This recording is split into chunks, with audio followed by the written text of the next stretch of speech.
It's nice and quick and easy.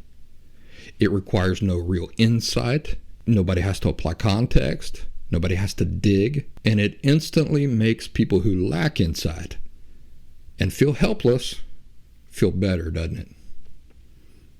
That's all. It just makes people feel better instantly. And it gives them a target, for something that they already dislike. It gives them a target. But it doesn't really identify the true underlying issue or problem. Therapists do this every time they come up with a harebrained diagnosis like sex addiction and gambling addiction. Did you know that sex addiction and gambling addiction are not real things? They're not real things. I'm going to prove it to you today. We're going to reason this out. By the end of this, you will understand that sex addiction is not a real thing. Gambling addiction, not a real thing. It's entirely invented. It's entirely fictional, and it's total misdirection by the professional community. Is it possible to develop a physical dependency? We're talking about a physical dependency, like a heroin addiction or alcoholism.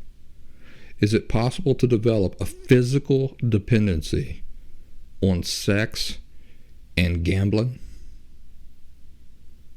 No, that's not possible. It's not possible to develop a physical dependency on sex and gambling. These things are not like alcoholism or heroin addiction, where after you've abused a drug for so long, your body literally develops a physical dependence on them, where your body cannot operate correctly without them. That's what a physical dependency is. Is sex by itself a problem? No, sex is not a problem. Is gambling by itself a problem?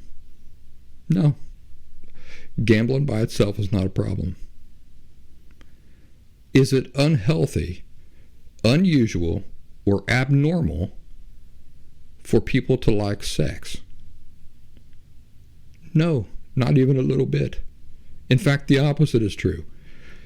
It's abnormal, unhealthy, and unusual for adult human beings to not like sex.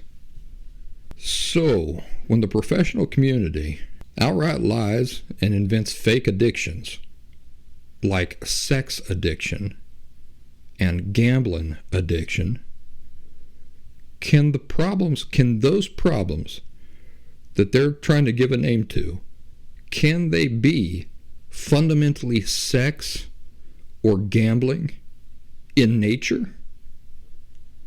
No.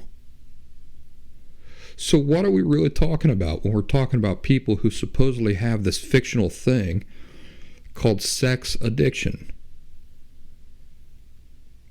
We're talking about an emotional disorder. That's all it is.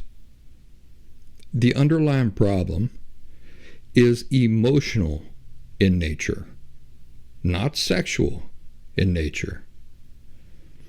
The person is using sex as an outlet and a coping mechanism for underlying emotional issues that have yet to be identified and addressed.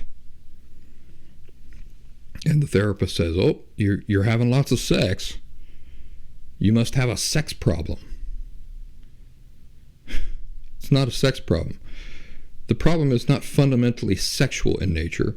The problem is fundamentally emotional in nature. Not sexual in nature, emotional in nature. Another person is using gambling to cope with the exact same underlying issues that are emotional in nature. The person is not addicted to gambling. The person has an emotional disorder, and they're using gambling to drown out and numb and escape and run away from the painful emotional issues. Another person spends all their money in compulsive and irresponsible ways to cope with and numb the same underlying issues. Do they have a money spending problem? No, they have an emotional disorder. And the way they're coping with it is by spending a lot of money irresponsibly.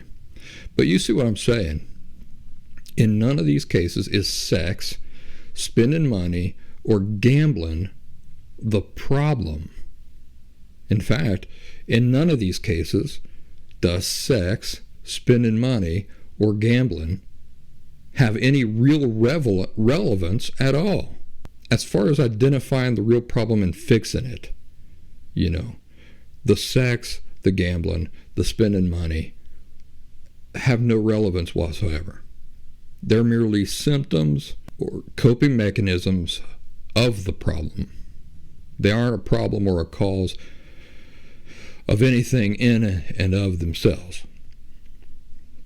So this is what I mean when I say that when you look out at the world and the narratives put forth in the media like I'm highlighting here, even by professional groups and entities, these professional groups and authority, it's very, very common to see the incompetence and lack of insight in play.